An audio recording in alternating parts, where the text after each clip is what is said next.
नमस्कार। चाय पे चर्चा पे आपका स्वागत है। चाय पर चर्चा पर हम आज जैसलमेर में 2 बार विधायक रह चुके, एक ही दल से 2 बार विधायक रह चुके, जिनके बारे में कहा जाता है कि वो भाग्य के धनी हैं। हाँ, आप सही समझ रहे हैं। हम आज चाय पर चर्चा पूर्व विधायक छोटू सिंह जी के साथ कर रहे हैं। आज चाय पर चर्चा पर उनका स्वागत है। नमस्कार। नमस्कार। चाय पर चर्चा पर मैं आपसे पहला सवाल करना चाहूँगा कि आप अपने जीवन काल में आपने कभी सोचा नहीं होगा कि मैं राजनीति में आऊँगा। आप सरकारी सेवा में थे, सरकारी सेवा में पहले सिंचाई विभाग में थे, उसके बाद ग्राम सेवक बने, उसके बाद में आप अचानक ही राजनीति में आए और किस तरह से आपने पहला चुनाव लड़ा?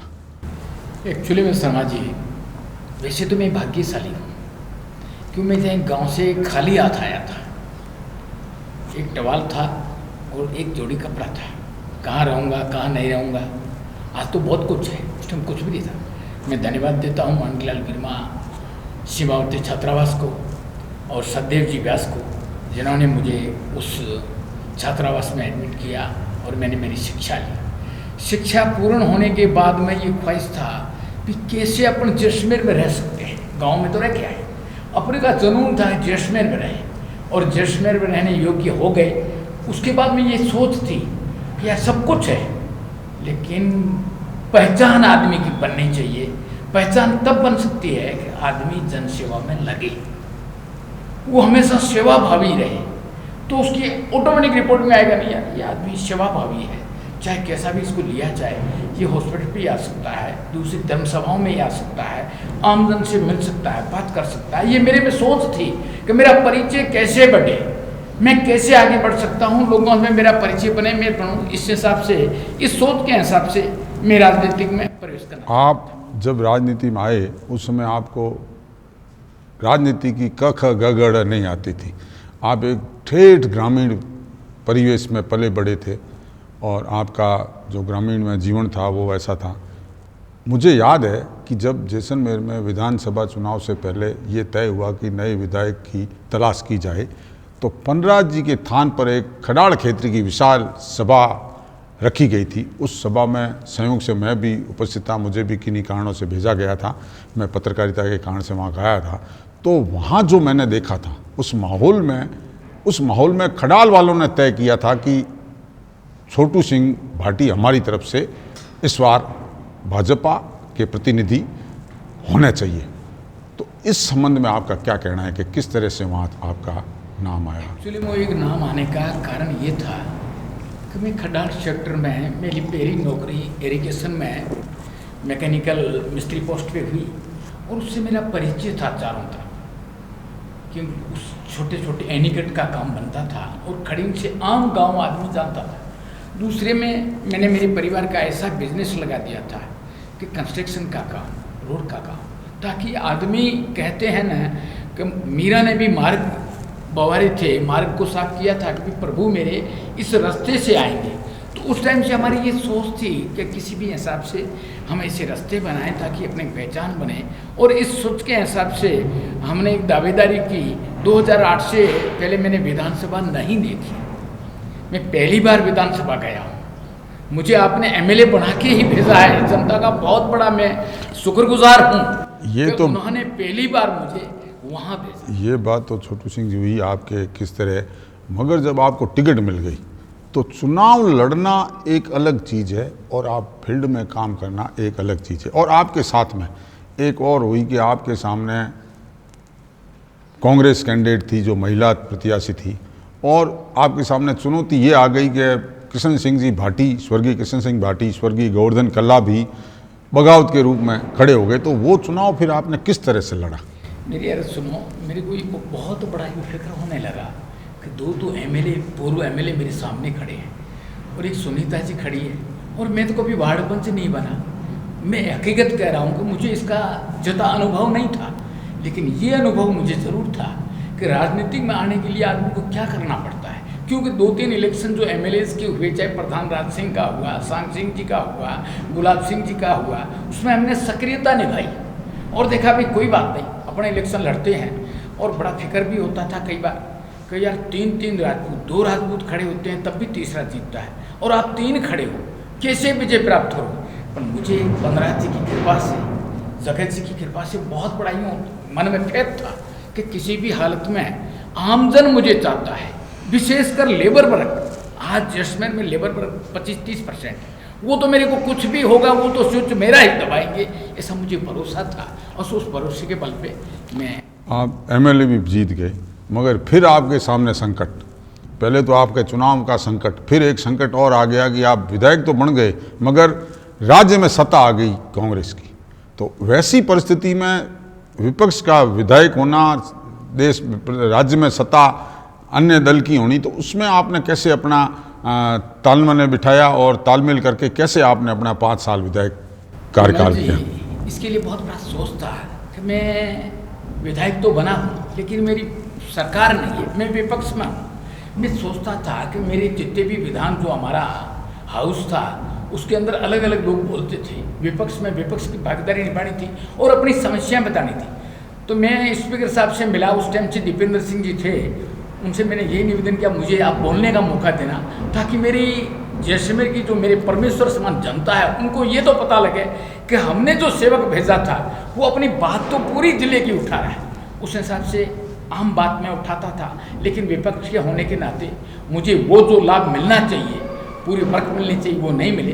लेकिन मैंने मेरी विभागदारी पूरी की, पूरे ऐसा जिम्मेवारी के साथ हर चीज़ में सक्रिय रहा और कोशिश करता था। मेरे वैसे एमएलए के लायक जो वर्क होते थे वो मैंने मेरे हिसाब से करवाए, लेकिन उतनी सफलता मैं न ले पाया। जितना विकास आपके मन में था विधायक बन के जनता की सेवा कर सकूं, निश्चित रूप से आप चूंकि विपक्ष के प्रतिनिधि के तौर पर जीते थे और सत्ता कांग्रेस की थी, आप नहीं कर पाए। अब ब्रेक के बाद एक बार फिर पूर्व विधायक छोटू सिंह जी से चाय पर चर्चा करेंगे।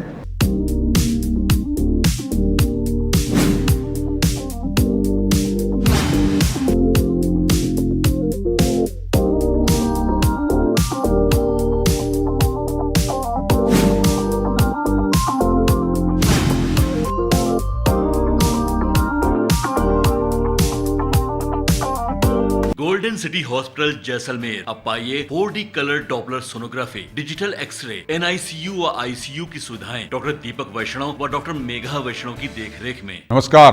ब्रेक के बाद एक बार फिर किस्मत के धनी माने जाने वाले पूर्व विधायक छोटू सिंह जी से चर्चा करेंगे।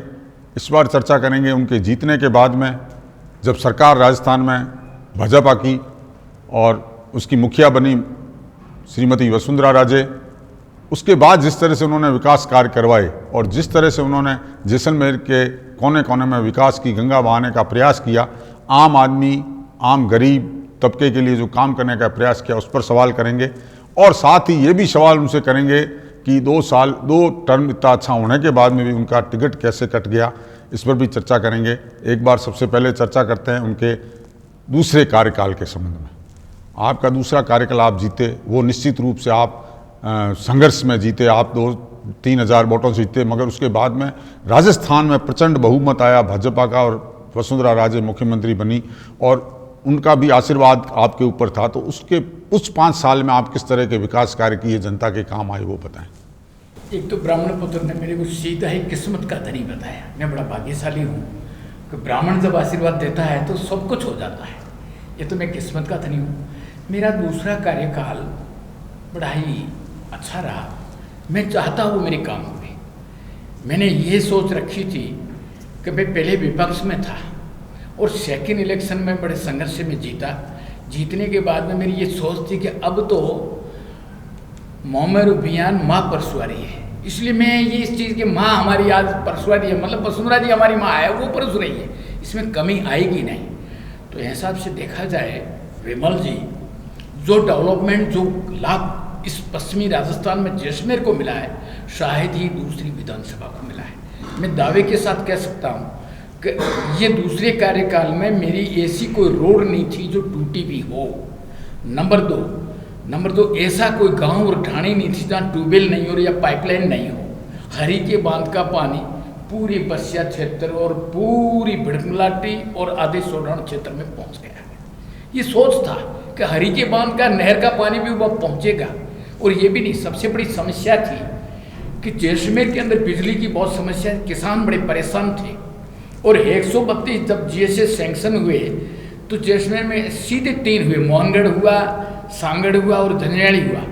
तो आदरणीय हमारी वसुंधरा जी ने कहा, छोटू सिंह झेरे विधानसभा क्षेत्र के अंदर 132 की 3 जीएसएस, यार ये इतना काम। मैं को मैडम आपके यहाँ खजाने की कमी नहीं, माननीय स्वर्गीय माता राजा मंदिर की आप पुत्री हो, खजाने में तो सोच भी नहीं। यार मुझे इतना भरोसा है कि कैसे भी और ये काम हो जाएंगे। पश्चिमी राजस्थान आपके राज्य में हमेशा दुआई करता रहेगा। इस प्रकार का कार्यकाल रहा, बहुत बड़ा सोच था और हर काम मांगा, वो काम मेरा समय पर पूर्णबंध तरीके से भी हुआ। यहाँ तक कि मेरी ये भी सोच थी कि मैं किसी तरीके से जैसलमेर के पश्चिमी छोर में मैकेनिकल मतलब ITI एक औद्योगिक केंद्र खोलूँ, और वो भी मेरे आपके सबके आशीर्वाद से, जैसलमेर की जनता का भरपूर आशीर्वाद था कि वो भी मेरा काम हो गया। निश्चित रूप से आपने अपने कार्यकाल में विकास कार्य करवाए, मगर उस कार्यकाल में भी आपके ऊपर एक आरोप लगते हैं कि जिस तरह से सत्ता बदलने के बाद में कांग्रेस ने पंचायती राज का परिसीमन कराया, वो परिसीमन आप अपने कार्यकाल में, वो आरोप आप पे भी लगे और पोकरण विधायक पे भी लगे। तो ये क्यों नहीं हो पाया कि आप अपने कार्यकाल में पंचायती राज का जो परिसीमन होना था वो आप नहीं करवा पाए? माननीय है, बिल्कुल बात राइट है आपकी विमल जी। ये सोच हमारी गाइडलाइन अलग थी और कांग्रेस वर्तमान सरकार की गाइडलाइन अलग है। और हमारे हिसाब से हमने पंचायत का जो होना चाहिए पुनर्गठन, वो तो तकरीबन हुआ, लेकिन समिति होने के लिए रियली में हकीकत बताई जाए तो फतेहगढ़ भी चाहते थे, झंझाड़ी भी चाहते थे, और उन दोनों के डिस्प्यूट में न हो पाया। हमारी खुद की हम ये सोच रहे हैं कि हमारे को एक को करना ही था, लेकिन ये कारणवश नहीं हो पाया।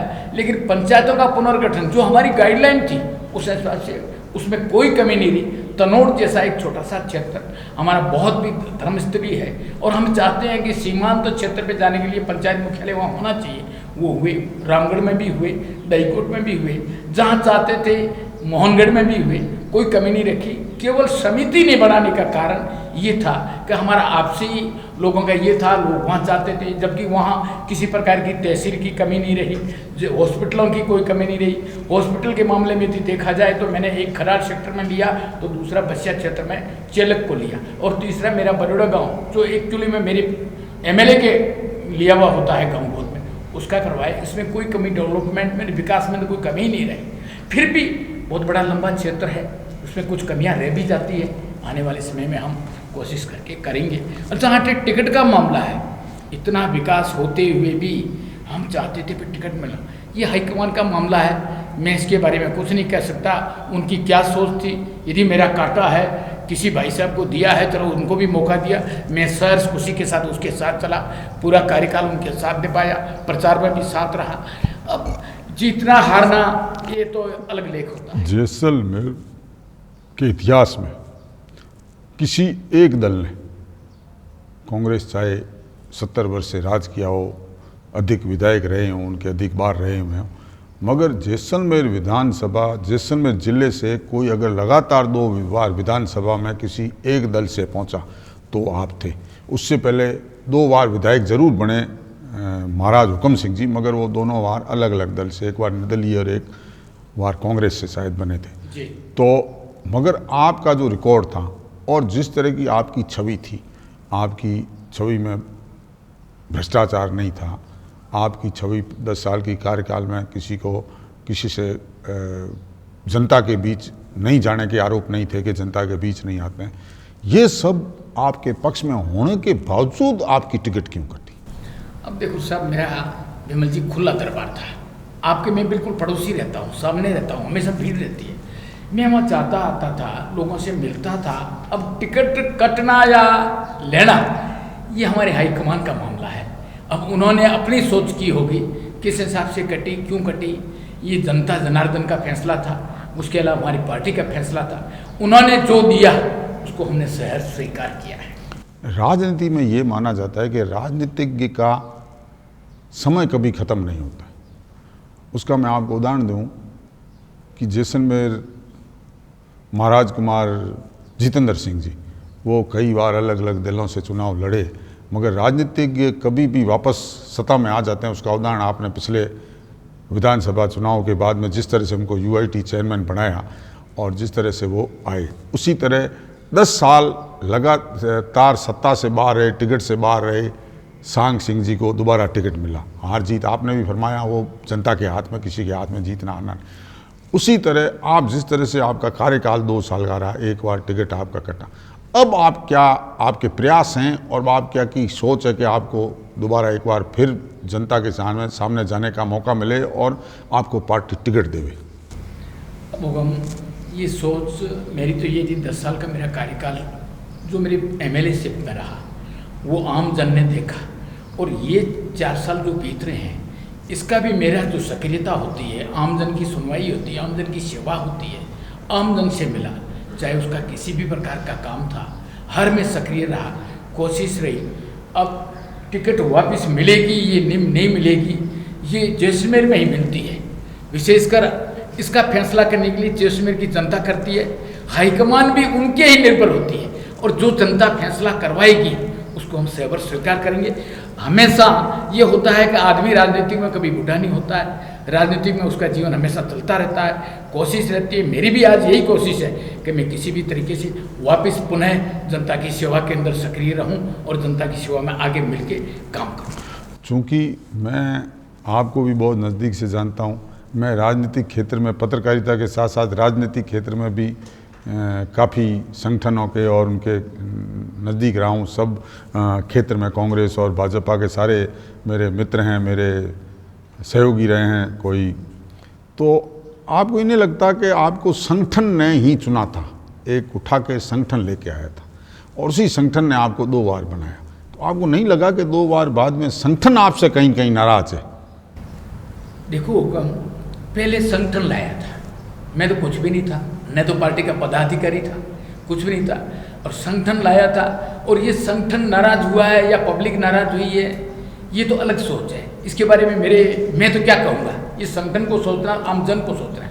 मुझे भरोसा है संगठन हो चाहे जैसलमेर की मैंने कुदरत तुल्य, मेरे परमेश्वर तुल्य मेरी जनता हो, वो चाहती है कि किसी भी तरीके से छोटू सिंह को जिस हिसाब से रखेगी मैं उसको सैवर स्वीकार करके चलूँ। छोटू सिंह जी से आज चाय पर चर्चा हुई, उन्होंने खुल के अपने मन की बात कही। किस तरह से उन्होंने 2 बार कार्यकाल में, जिस तरह से एक बार सत्ता में नहीं थे, एक बार सत्ता में उनकी सरकार थी, जब विधायक रहे तो किस तरह से विकास कार्य किए, और जिस तरह से सत्ता में नहीं थे तो कैसे तालमेल बना के और कैसे जनता के बीच रहकर उनकी दुख दर्द में शामिल रहे। अपनी मंशा भी उन्होंने बताई कि अगर मुझे एक बार फिर टिकट देंगे तो मैं चुनाव लड़ूंगा और संगठन जो चाहेगा उसी राह पे चलूंगा।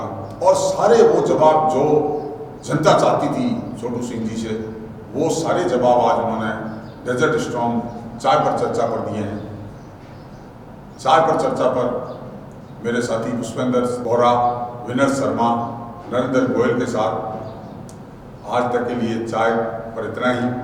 छोटू सिंह जी का एक बार धन्यवाद करना चाहूँगा जो यहाँ पधारे और हमारे चाय में चर्चा में शामिल हुए और हमारे जो खट्टे मीठे सवाल थे उन सवालों का जवाब दिया और बड़े ही खुशी से उन्होंने हमसे बात की, हमारे साथ चाय में शरीक हुए। धन्यवाद।